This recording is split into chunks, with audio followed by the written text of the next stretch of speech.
மோசேயும் ஆரோனும் கண்மலைக்கிட்ட போய் ஆண்டவர் பேச சொன்னார். கண்மலையை அடித்தது யாரு? மோசே தான் கண்மலை அடித்தது. அடித்தவன் அவன் தானே. ஏன் 2 பேரும் போக முடியாது? இது வரைக்கும் நீ தப்பு பண்ண, அவனால் தப்பிச்சுக்கிட்ட. ஏன்னா நீ அவன் வாய். இப்போ அவன் தப்பு பண்ணா நீ பண்ணாட்டி மாட்டிடுவ. இப்போ அவன் போக மாட்டானா வாயும் போவாதில்ல. புரியுதா உங்களுக்கு? இது வரைக்கும் ஆரோன் தப்பு பண்ணும் போதெல்லாம் அடிக்காம இருந்தது காரணம் என்னன்னா, இவன் மோசேயின் வாய். இவன் அடித்தாலும் அவன் அடித்தாலும் ஒன்று தான். அதே நேரத்தில் இப்போ மோசே தப்பு பண்ணிட்டாரு, அடிச்சு விட்டாரு. மோசே போக மாட்டார். மோசே போக மாட்டார்னா வாயும் போவாது. 2 பேரும் போக மாட்டீங்க, அவனுக்கு முன்னாடி நீ செத்து போவேன்ட்டார். ஆனால் ஆரோன் நல்ல ஆள், போய் கேட்கல.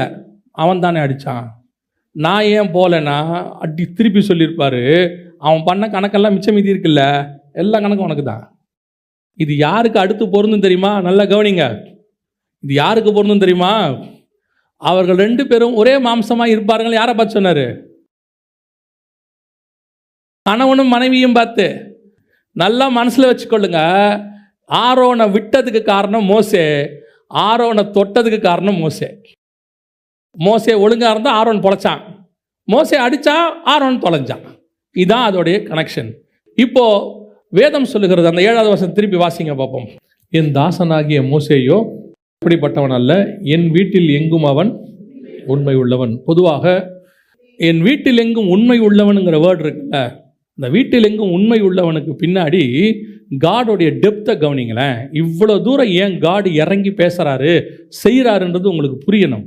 என் வீட்டில் எங்கும் உண்மை உள்ளவனுங்கிறதுக்கு அவர் ஒரு விளக்கம் கொடுக்குறாரு. அதுக்கு முந்தின வசனம் வாசிங்க. அப்பொழுது அவர், என் வார்த்தைகளை கேளுங்கள். உங்களுக்குள்ளே ஒருவன் தீர்க்கதரிசியாயிருந்தால் கர்த்தராகிய நான் தரிசனத்தில் என்னை அவனுக்கு வெளிப்படுத்தி சொப்பனத்தில் அவனோடே பேசுவேன். அதோட அர்த்தம் என்னன்னு கேட்டிங்கன்னா, தரிசனமோ சொப்பனமோ அது காண்பிக்கப்படும், ஆனால் அதுக்கான விளக்கம்னு ஒன்று இருக்கும். இப்போ இயேசு பிறக்க போகிறார். பிறக்க போனபோது யோசேப்புக்கு சொப்பனம், மரியாளுக்கு தரிசனம். புரியுதா உங்களுக்கு? யோசேப்புக்கு சொப்பனம், அந்த சொப்பனத்துக்கான விளக்கம் கொடுக்கப்படுது. மரியாளுக்கு தரிசனம், அதுக்கான விளக்கமும் கொடுக்கப்படுது.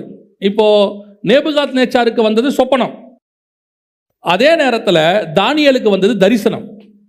சொப்பனத்துக்கும் தானியேல் போய் விளக்கம் கொடுக்குறாரு. ஆனால் தானியேலுக்கு தரிசனம் வந்தபோது, நான் அந்த 10 கொம்புகளை குறித்தும் அதுக்கு நடுவில் இருக்கிற சின்ன கொம்பை குறித்தும் அறிய ஆவலாக இருந்தேன்.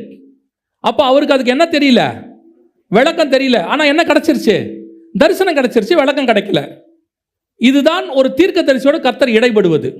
சில நேரத்தில் சொப்பனம் வரும், என்ன கிடைக்காது, விளக்கம் கிடைக்காது. சில நேரத்தில் போய் கேட்டுக்கிட்டு இருப்பாங்க. பார்வோன் போய் கேட்குறாருல, அதே மாதிரி நேபுகாத்நேச்சார் கேட்குறாருல, ஆண்டவர் பேசும்போது இப்படி தான் பேசுகிறார். இதான் ப்ரொசீஜர், இதான் பைபிள் ப்ரொசீஜர். ஆனால் இந்த ப்ரொசீஜருக்குள்ள மோசே வரமாட்டான். மோசே கிட்ட மறைச்சி கர்த்தர் பேசினதே இல்லையாமா. அவங்ககிட்ட பேசும்போது எல்லாமே வெளியரங்கமாக நான் பேசுகிறேன், மறைபொருளாக அல்ல. காரணம் என்ன தெரியுமா? இந்த மறைச்சி பேசும்போது கர்த்தர் தனக்கு தேவையான காரியங்களை மட்டும் அவனுக்கு வெளிப்படுத்துவார், மற்றதை மறைச்சிருவார் எல்லாருக்கும். அவனுக்கு அது ஆண்டவர் சொல்ல வேண்டிய அவசியம் இல்லை. ஆனால் மோசே கிட்ட அப்படி அல்ல. கர்த்தரால் அவங்ககிட்ட எதையும் மறைக்கவே முடியாது. ஏன்னா அந்த அளவுக்கு கர்த்தருக்கு மோசே மேலே நம்பிக்கை. கவனிங்க, காட் சொல்கிறாரு 100% அவர் அவங்ககிட்ட ஓப்பன் புக்காக இருக்கிறாராம். ஏன்னா அவன் உண்மை உள்ளவன். அதோட அர்த்தம் என்ன தெரியுமா? நான் இப்போ ஒருத்தர்கிட்ட காட்டுறேன், நீங்கள் ஏன் அவங்ககிட்ட எல்லாத்தையும் காட்ட மாட்டீங்க தெரியுமா? உங்கள் வீட்டில் இருக்கிற மொத்த புடவையும் யார்ட்டையாவது காட்ட மாட்டீங்க. ஏன் காட்ட மாட்டீங்க? அந்த கண்ணு மோசமான கண்ணுங்க. அவங்க கண்ணு வச்சாங்கன்னா புடவை டார் டாராக கிழியுது. சொல்கிறவங்க இருக்காங்கல்ல, நம்மக்கிட்ட எவ்வளோ பணம் இருக்குன்னு ஒருத்தனுக்கு தெரிஞ்சிருச்சுன்னா கடன் கேட்குறான் தானே, ஏதோ ஒன்று கேட்குறான்ல. அதனால் நம்ம என்ன செய்கிறோம்? நம்ம கெட்டதில்லை, நல்ல விஷயத்துக்கு கூட சொல்கிறேன், மறைக்கிறோம்ல. ஆனால் மோசே அப்படிப்பட்டவன் அல்ல. நான் எதை அவங்ககிட்ட ஓப்பனாக காட்டினாலும் நான் நம்பி காட்ட முடியும், அவனால் எனக்கு எந்த தீங்கும் வராது. அதுதான் கர்த்தர் அவனை கொடுக்குற சாட்சி. அப்படின்னா யோசித்து பாருங்க, அவனுடைய ஸ்பிரிச்சுவாலிட்டி எந்த அளவுக்கு இருக்கணும். யோவானுக்கிட்ட, மார்புல சாஞ்சிருந்த யோவானுக்கிட்ட கூட கர்த்தர் சில ரகசியங்களை மறைக்க சொல்றாரு. யோவான்கிட்ட கூட சொல்றாரு. ஒரு இடத்துல எலிசா சொல்றாரு, அந்த சுனமெத்தியால் நினைக்கிறேன், அந்த அம்மா ஓடி வரும்பொழுது பிள்ளை செத்து போயிருக்கும். ஓடி வரும்போது கேஎஸ்சி அனுப்பி தான் கேட்பாரு. கடைசியாக எலிசா சொல்கிற வார்த்தை என்னவா இருக்கும்னு பார்த்தீங்கன்னா,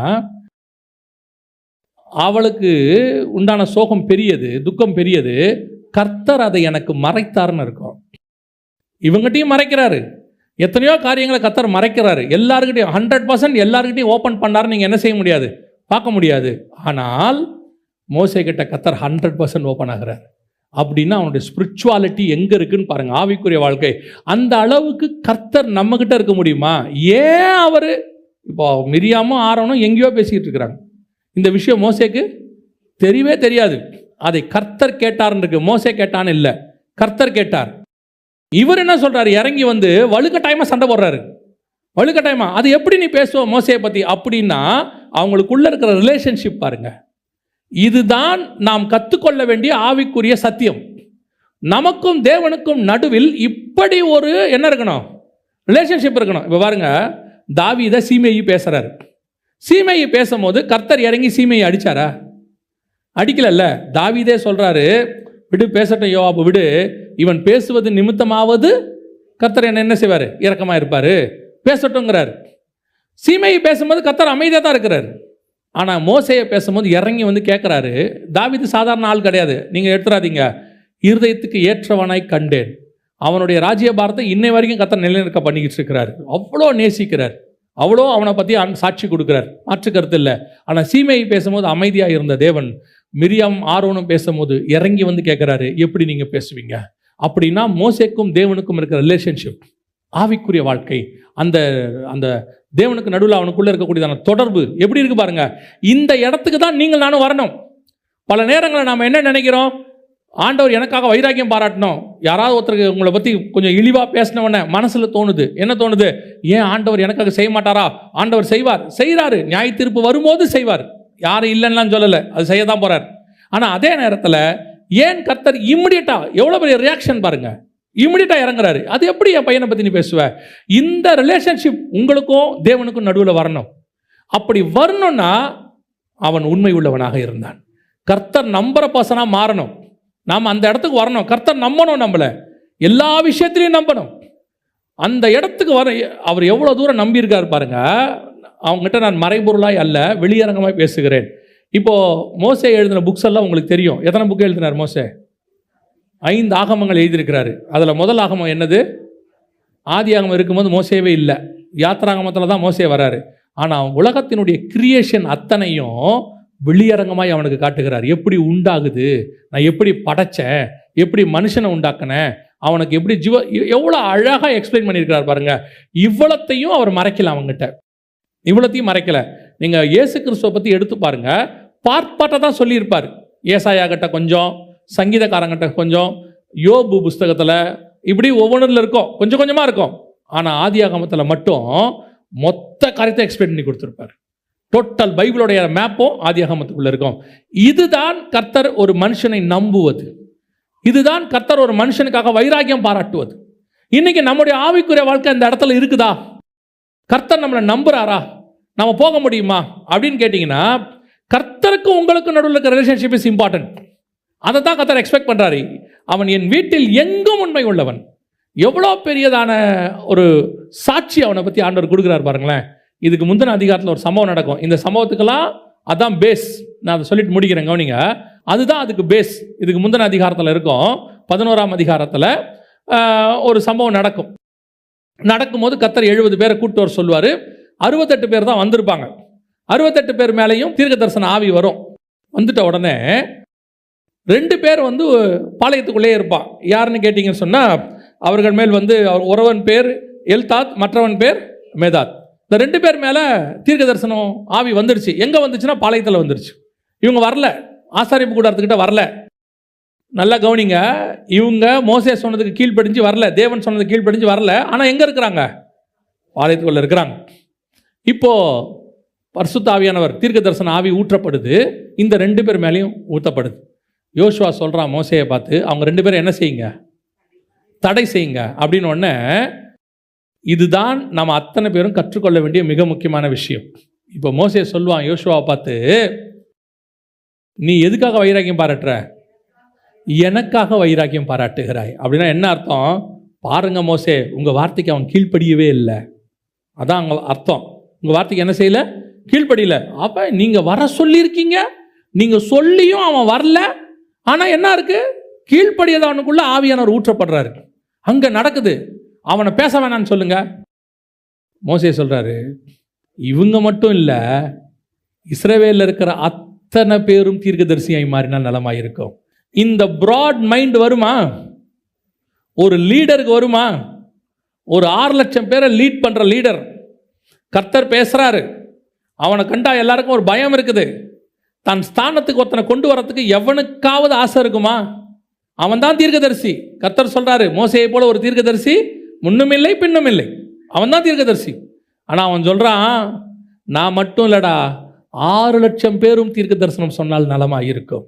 இந்த மைண்ட் வரணும், உங்க வாழ்க்கையில வரணும், ஆவிக்குரிய வாழ்க்கையில வரணும், உங்களுடைய ஊழியத்தில் வரணும். நான் தான் இந்து இன்னுக்குரியது, எனக்கு அப்புறம் யார் வேணா, அதெல்லாம் இல்லை.